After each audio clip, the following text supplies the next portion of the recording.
Israel will have to ride it out. This is its worst existential crisis since 1948. Hamas is a death cult. It's a misogynistic, racist death cult. And Israel's response, insofar as I'm concerned as a historian, is proportionate.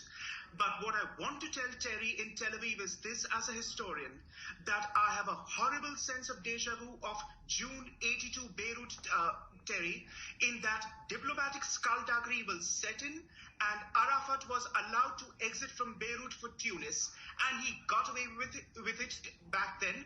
True, Khalid Mishal is sitting in Doha, which is the Club Med of terrorism, insofar as I'm concerned. But there are other Hamas operatives in Gaza who need to be taken out. And if that involves for the Israeli Defense Forces, IDF, going into a ground battle, so be it. It has to be done. Because this time Hamas needs to be decimated. And this time we cannot have any diplomatic skullduggery or backroom dealings with, say, Ankara or Doha, who are dishonorable partners to say the least, who will want to see some Hamas operatives being allowed a safe passage out of the Gaza Strip. That was done in 82 in June, and that time too, Israel came under plenty of flack with Defense Minister Sharon at what happened in Beirut, but Israel rode that out. And this time too, it needs to ride it out, despite what progressive leftist opinion in London and elsewhere is. 3 Jewish schools in North London are closed indefinitely as I go on air. Nothing of the sort is simply incomparable to what is happening to Jews, can be compared to what is happening in the Muslim world.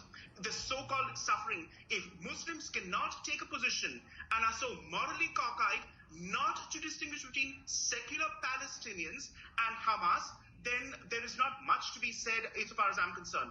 And let me wind up, Shravan, by pointing out this too, that Moscow and Tehran are trying to take a stance and just capitalize on a situation by playing to the Muslim world gallery with their anti-Western attitude. Again, they too are dishonorable arbiters. Iran has stoked this in more ways than one. Hamas's weapons come from Iran, militarily speaking. Finance comes from Doha and elsewhere. But all weapons come smuggled through the Sinai Peninsula to Hamas from Iran. There is, and the IRGC brigades as such, who in turn supply the Al-Qasim brigades.